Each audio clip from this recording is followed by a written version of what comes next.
मुझे तुम्हारे साथ रहना बहुत पसंद है। तुम मुझे बहुत खुश रखते हो। मुझे भी तुम्हारे साथ रहना बहुत पसंद है, पर अगर तुम्हारे पति को पता चल गया तो हमारा क्या होगा?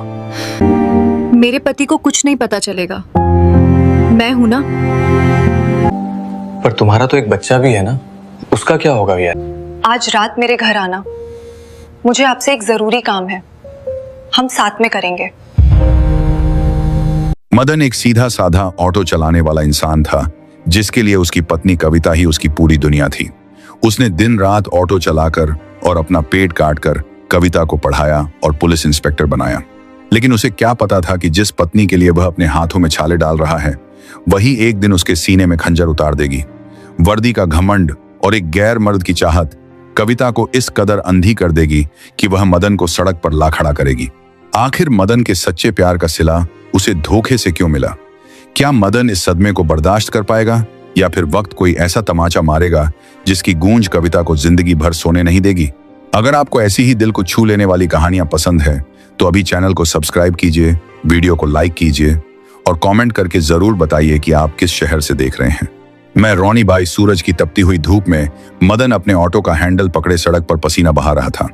उसके कपड़े पसीने से भीग चुके थे, लेकिन उसकी आंखों में एक अजीब सी चमक थी। वह चमक अपनी पत्नी कविता के लिए थी। मदन ने अपनी पूरी जवानी ऑटो के पहियों के साथ घिस दी थी ताकि उसकी पत्नी कविता के सपनों को पंख मिल सके। वह अक्सर सोचता था कि जब कविता अपनी पुलिस की वर्दी पहनकर घर से निकलती है तो पूरा मोहल्ला उसे कितनी इज्जत से देखता है। मदन खुद तो ज्यादा पढ़ा लिखा नहीं था, लेकिन उसने दिन रात एक करके अपनी पत्नी को इस मुकाम तक पहुंचाया था। आज भी वह सवारियों को उनके पते पर छोड़ने के लिए शहर की भीड़ भाड़ वाली सड़कों पर अपना ऑटो दौड़ा रहा था। अचानक एक चौराहे पर ट्रैफिक पुलिस वाले ने हाथ देकर मदन का ऑटो रुकवा लिया। मदन ने झिझकते हुए ब्रेक लगाए और ऑटो से बाहर निकला। हवलदार ने कड़क आवाज में कहा कि तुमने ट्रैफिक नियम तोड़ा है और तुम्हें जुर्माना भरना पड़ेगा। मदन हैरान रह गया, क्योंकि वह हमेशा बहुत सावधानी से ऑटो चलाता था।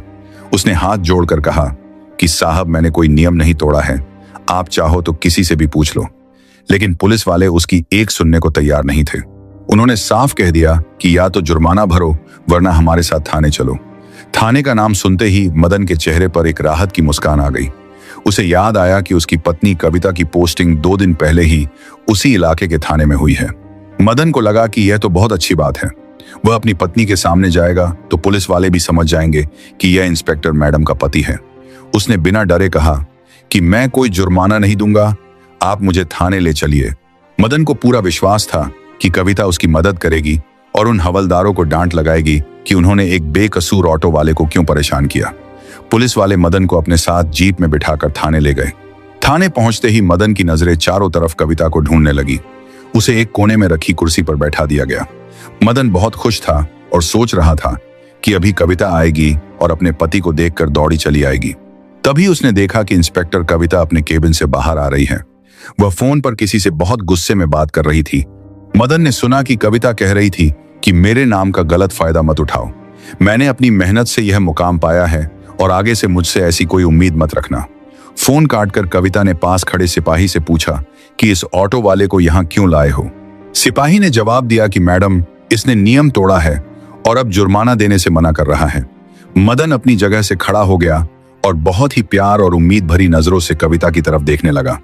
उसे लगा कि अब कविता उसे पहचानेगी और मुस्कुराएगी, लेकिन कविता की आंखों में पहचान की कोई चमक नहीं थी, बल्कि उसकी आंखों में एक अजीब सा घमंड और गुस्सा था।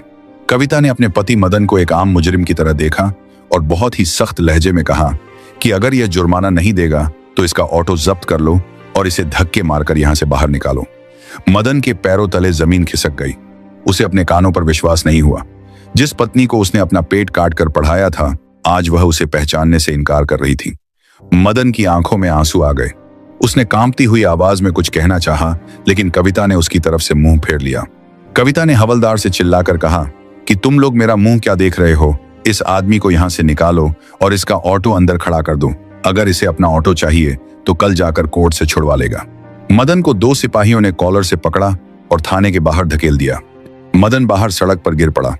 उसकी आंखों के सामने अंधेरा छा गया।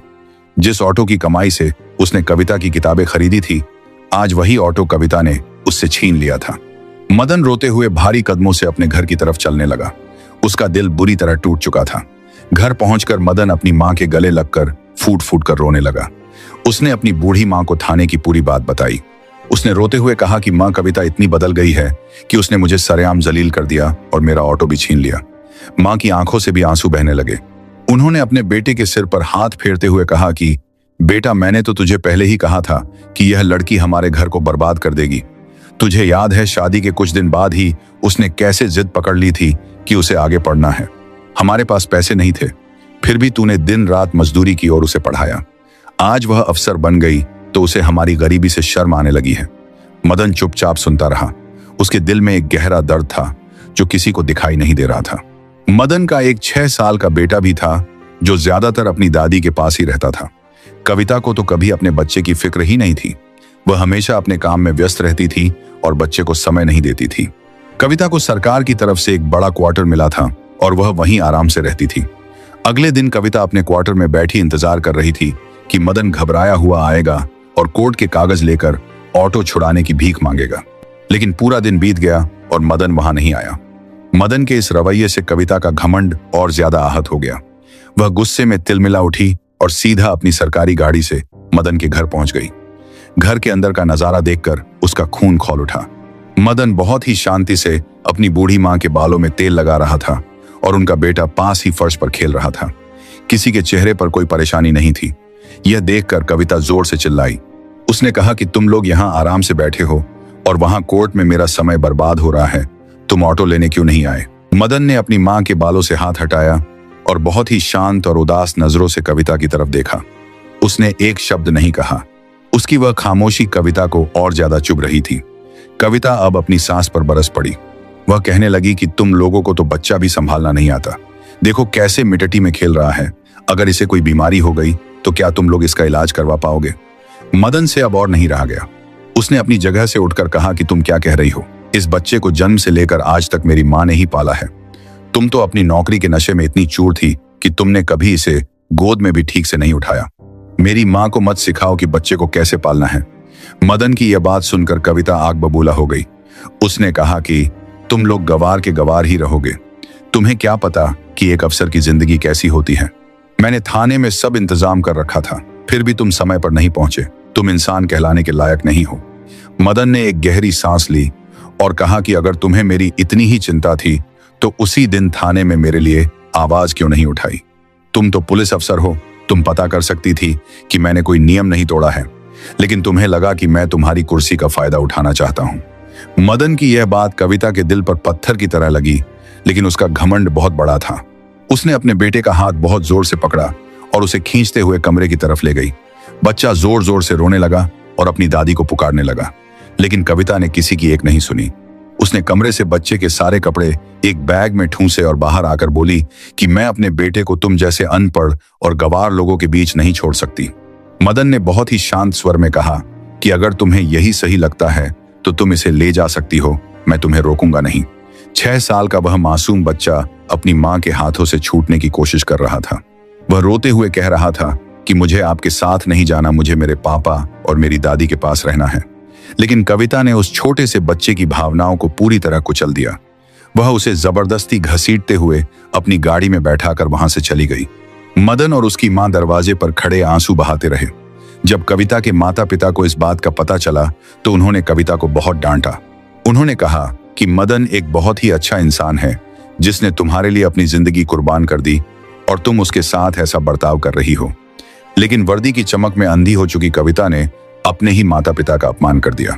उसने कहा कि आप लोग मेरी जिंदगी में दखल मत दीजिए, मुझे किसी की जरूरत नहीं है। कविता के इस बर्ताव से उसके माता पिता का दिल टूट गया और उन्होंने उससे सारे रिश्ते खत्म कर लिए। उसका सगा भाई भी उसे समझाते समझाते थक गया, लेकिन कविता ने उसे भी बुरा भला कहकर घर से निकाल दिया। अब कविता बिल्कुल अकेली हो गई थी। बस उसका वह रुतबा और घमंड उसके साथ था।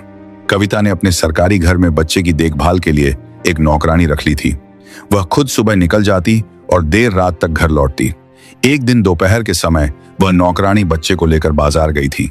उसी बाजार में मदन की मां भी घर का कुछ सामान लेने आई थी। जैसे ही उस छोटे से बच्चे ने दूर से अपनी दादी को देखा, वह नौकरानी का हाथ छुड़ाकर तेजी से दौड़ा और अपनी दादी की टांगों से लिपट गया। उसकी आंखों से आंसुओं की धार बह रही थी। दादी ने घबराकर अपने पोते को सीने से लगा लिया। बच्चा सुबकते हुए कहने लगा कि दादी मुझे अपने साथ घर ले चलो, मुझे मम्मी के पास नहीं जाना, वह बहुत गंदी है। दादी ने प्यार से उसके आंसू पोंछे और पूछा कि क्या हुआ बेटा, तुम्हारी मम्मी तुम्हें मारती है क्या? बच्चे ने जो जवाब दिया उसने दादी के पैरों तले जमीन खिसका दी। बच्चे ने रोते हुए कहा कि दादी, मम्मी के घर में रोज एक अजनबी अंकल आते हैं। छुट्टी वाले दिन तो वह पूरा दिन हमारे घर पर ही रहते हैं। जब भी वह अंकल आते हैं तो मम्मी मुझे कमरे में बंद कर देती है। अगर मैं बाहर आने की जिद करता हूं तो मम्मी और वह अंकल दोनों मिलकर मुझे बहुत मारते हैं। इसलिए अब मैं डर के मारे सोने का नाटक करता हूं। जब वह अंकल आते हैं तो मम्मी बहुत खुश होती है और दोनों जोर जोर से हंसते हैं। दादी, मुझे वहां बहुत डर लगता है, मुझे बचा लो। दादी का दिल धक धक करने लगा। उन्हें समझ नहीं आ रहा था कि उनकी बहू इतना नीच काम कैसे कर सकती है। इतने में वह नौकरानी भागती हुई वहां आ गई। उसने गुस्से में बच्चे का हाथ पकड़ा और खींचने लगी।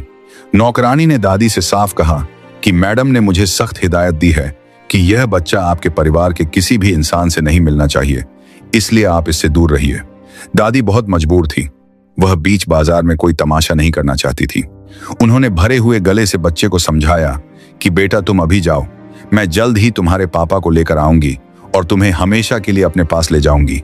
बच्चा रोता हुआ नौकरानी के साथ चला गया और दादी भारी मन से घर लौट आई। घर आकर दादी बेचैन होकर इधर उधर टहलने लगी। वह सोच रही थी कि क्या यह बात मदन को बतानी चाहिए, कहीं मदन यह सुनकर कोई गलत कदम ना उठा ले। लेकिन एक पिता से उसके बच्चे का दर्द कैसे छुपाया जा सकता था। रात को जब मदन खाना खाने बैठा तो मां ने रोते हुए उसे सारी बात बता दी। मां ने बताया कि कैसे उसका मासूम बच्चा एक गैर मर्द की वजह से उस घर में खौफ की जिंदगी जी रहा है। मदन के हाथ से खाने का निवाला छूट गया। उसकी आंखें लाल हो गई। उसने अपनी मुट्ठी भींच ली और कसम खाई कि वह अपनी आंखों से इस सच को देखेगा और अपने बच्चे को उस नरक से बाहर निकालेगा। अगली सुबह रविवार था और कविता की छुट्टी थी। मदन ने अपनी मां को साथ लिया और बिना किसी को बताए सीधे कविता के सरकारी क्वार्टर पहुंच गया। दरवाजे पर पहुंचकर मदन ने लगातार कई बार घंटी बजाई। काफी देर बाद दरवाजा खुला। अंदर से कविता अपनी नींद भरी आंखों को मलते हुए बाहर आई। दरवाजे पर मदन और उसकी मां को देखकर कविता के चेहरे का रंग उड़ गया। वह हड़बड़ा गई और गुस्से में चीखने लगी कि तुम लोग यहां बिना बुलाए कैसे आ गए? तुम्हें अंदर आने की हिम्मत कैसे हुई? मदन ने उसे कोई जवाब नहीं दिया और उसे कंधे से धक्का देते हुए सीधा घर के अंदर घुस गया। घर के अंदर बेडरूम का नजारा देखकर मदन के शरीर का सारा खून खौलने लगा।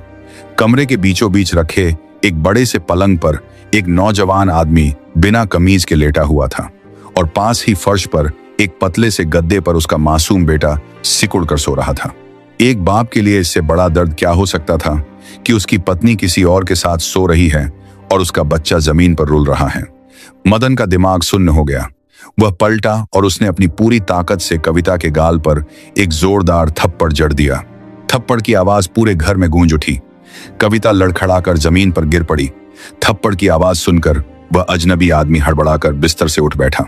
उसने अपनी कमीज पहनते हुए गुस्से में कहा कि तुम्हारी हिम्मत कैसे हुई कविता पर हाथ उठाने की? तुम हो कौन? कविता ने अपना गाल सहलाते हुए उस आदमी की तरफ देखा और नफरत भरी आवाज में बोली कि यही वह मेरा अनपढ़ और गंवार पति है जिससे मेरी जिंदगी नर्क हो गई है। मदन यह सुनकर आग बबूला हो गया। वह उस आदमी की तरफ झपटा, लेकिन तभी उसकी मां ने मदन का हाथ पकड़ लिया। मां ने रोते हुए कहा कि बेटा, अपने हाथ गंदे मत कर, यह औरत अब हमारे किसी काम की नहीं है। मदन ने गहरी सांस ली और अपने गुस्से पर काबू किया। उसने आगे बढ़कर अपने सोते हुए बेटे को सीने से लगा लिया। बच्चा अपने पिता की खुशबू पाकर नींद में ही उनके गले लग गया। मदन ने कविता की तरफ देखकर कहा कि तो यह था तुम्हारा वह जरूरी काम जिसके लिए तुमने हमारा घर तोड़ा। तुम्हारा यह नया साथी कोई और नहीं बल्कि तुम्हारा ही सीनियर पुलिस अफसर है। मुझे सब पता चल गया है कि तुम्हारी ट्रेनिंग के समय से ही इसके साथ तुम्हारे गंदे रिश्ते थे। अब जब सारी सच्चाई सामने आ ही गई थी तो कविता ने भी अपनी बेशर्मी की सारी हदें पार कर दी। उसने सीधे खड़े होकर कहा कि हाँ, यह सच है और अच्छा ही हुआ कि तुम लोगों ने यह सब अपनी आंखों से देख लिया। अब मुझे तुम जैसे छोटे इंसान के साथ यह झूठा रिश्ता निभाने की कोई जरूरत नहीं है। आज के बाद कभी मेरी शक्ल मत देखना। मदन अपने बेटे को गोद में लेकर दरवाजे की तरफ मुड़ गया। उसकी मां भी चुपचाप पीछे चलने लगी।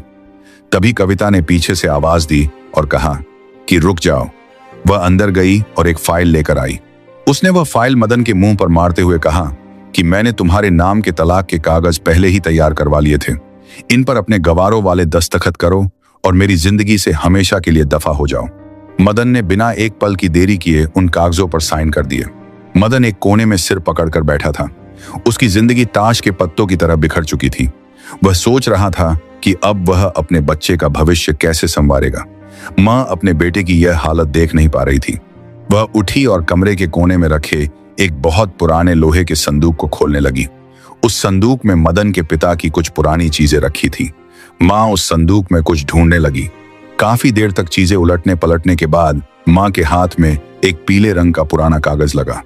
वह कागज लेकर मां मदन के पास आई। उसने वह कागज मदन के हाथ में थमाते हुए कहा कि बेटा जरा इसे पढ़कर बता, यह क्या लिखा है। मदन ने बेमन से वह कागज खोला। जैसे जैसे वह उस कागज को पढ़ता गया, उसकी आंखें चौड़ी होती गई। मदन अपनी जगह से खड़ा हो गया। उसने मां से कहा कि मां, यह तो हमारे गांव वाली उस बंजर जमीन के कागज है जिसे बाबूजी बेकार समझकर छोड़ गए थे। मदन ने अगले ही दिन शहर के एक बड़े वकील से उस कागज की जांच करवाई। वकील ने जो बताया उसे सुनकर मदन के होश उड़ गए। शहर का विकास तेजी से हो रहा था और वह बंजर जमीन अब शहर के सबसे महंगे इलाके के बीचों बीच आ गई थी। उस जमीन की कीमत अब करोड़ों में थी। किस्मत ने मदन के लिए एक नया दरवाजा खोल दिया था। मदन ने बिना कोई देरी किए उस जमीन का सौदा कर दिया और कुछ ही दिनों में उसके बैंक खाते में करोड़ों रुपए आ गए। अब मदन एक गरीब ऑटो वाला नहीं रहा था। उसने सबसे पहले शहर के एक अच्छे इलाके में एक बहुत ही सुंदर और बड़ा घर खरीदा। लेकिन मदन जानता था कि सिर्फ पैसे से इज्जत नहीं मिलती। उसे वह रुतबा चाहिए था जो कविता के पास था। मदन पढ़ाई में बचपन से ही बहुत तेज था, लेकिन घर की मजबूरी और फिर कविता की पढ़ाई के चक्कर में उसने अपनी किताबी दुनिया को पीछे छोड़ दिया था। अब मदन ने तय किया कि वह फिर से पढ़ेगा और एक ऐसा मुकाम हासिल करेगा कि दुनिया देखती रह जाएगी। उसने शहर की सबसे अच्छी कोचिंग क्लास में दाखिला ले लिया और दिन रात एक करके पुलिस अफसर बनने की तैयारी शुरू कर दी। दूसरी तरफ मदन की मां ने खाली बैठने के बजाय घर में ही अचार और पापड़ बनाने का एक छोटा सा काम शुरू कर दिया। कुछ दिनों बाद वही नौकरानी जो कविता के घर काम करती थी, वह रोती हुई मदन की मां के पास आई। उसने बताया कि कविता ने उसे बिना किसी गलती के नौकरी से निकाल दिया है और अब उसके पास खाने तक के पैसे नहीं हैं। मदन की मां का दिल बहुत बड़ा था। उन्होंने उस नौकरानी को अपने पास काम पर रख लिया। धीरे धीरे मां के हाथ के बने अचार का स्वाद पूरे शहर में मशहूर हो गया और उनका यह छोटा सा काम एक बहुत बड़े बिजनेस में बदल गया। अब मदन के घर में खुशियों की कोई कमी नहीं थी।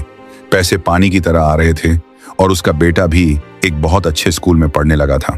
2 साल तक मदन ने बाहरी दुनिया से अपना सारा नाता तोड़ लिया और सिर्फ अपनी किताबों में डूबा रहा। उसकी मेहनत रंग लाई।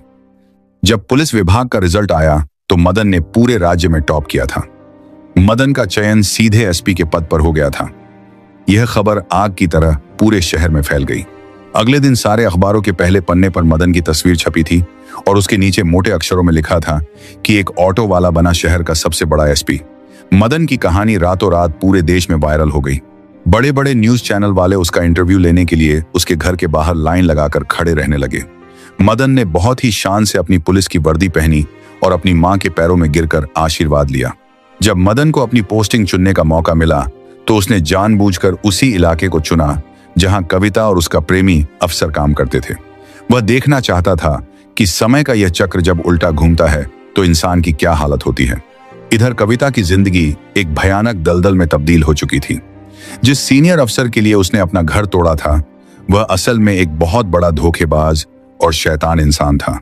वह अफसर पहले से ही शादीशुदा था और उसके 2 बड़े बड़े बच्चे भी थे।